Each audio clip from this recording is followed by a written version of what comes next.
Bismillah, Assalamualaikum warahmatullahi wabarakatuh. Jaga pendengaran kita. Banyak isu fitnah macam-macam yang kita dengar. Dari lingkungan, gosip, fitnah. Ada orang membawa berita yang membuat kita sakit hati. Dah usah dengar. Dah usah dengar. Orang mukmin bersikap, kalau berita yang mau didengar itu baik, lanjut. Kalau tidak baik, mohon bilang sama yang membawa berita, diam. Diam loh, saya dah mau dengar. Saya dah mau tahu. Biarpun ada orang membawa fitnah, saya sering didatangin. Ada si kiai ini, si ustaz ini, dia suka mau sebutkan nama antum, menjelekkan antum. Saya bilang diam, saya dah mau tahu. Dan ana ingin kasih tahu supaya kamu berhati-hati. Saya tak perlu berhati-hati sama manusia. Saya berhati-hati sama Allah supaya jangan kena siksa Allah Subhanahu wa taala. Istiqamah beribadah. Saya tidak peduli apa yang diucapkan oleh manusia. Tak usah pedulikan, tak usah dengar.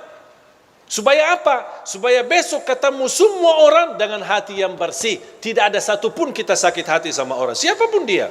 Mau dia ustaz, mau dia pejabat, mau dia tetangga, mau dia sahabat. Coba kira-kira perasaan. Kita kan manusia. Tak ada yang bisa menjaminkan hatinya. Kalau anda besok mendengar fitnah dibawa oleh temanmu sendiri atau tetanggamu, kira-kira besok anda mau salaman sama dia?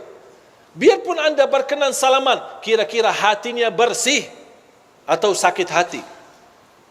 Rasul sallallahu alaihi wasallam sendiri pernah berkata, melarang sahabatnya, jangan ada di antara kalian yang membawa keburukan cerita terhadap sahabatku yang lain. Karena saya ingin bertemu dengan sahabatku dengan hati yang bersih. Kalau si fulan membawa berita, besok kita sakit hati. Ketemu, ini yang kemarin yang suka. Enak-enak aja nih, baru kenal aja udah langsung berani fitnahin aku. Ini kan bisikan kalbu. Dan itulah salah satu sebab yang terkunci hati kita. Makanya fantas kehilangan khusyuk. Karena ini perasaan, makanya tidak usah berduli. Dan saya belajar, orang yang ikhlas, dipuji, dihina, sama saja. Saya ulang lagi. Mudah-mudahan bisa difikirkan. Orang yang ikhlas, dipuji, diangkat, diagungkan, dimuliakan, dihina, dicaci maki, sama saja. Dia tidak berduli. Dia tidak berduli nilai manusia. Dia tidak berduli apa kata manusia.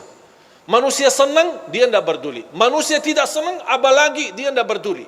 Yang dia berdulikan, Allah senang, Allah suka, Allah ridha, Allah mau, sudah selesai. Kalau kita bisa hidup, insya Allah dengan seperti ini, insya Allah kita punya hati nurani, akan baik sama semua orang dan selalu berbaik sangka. Jangan kita selalu bertafsir sendiri.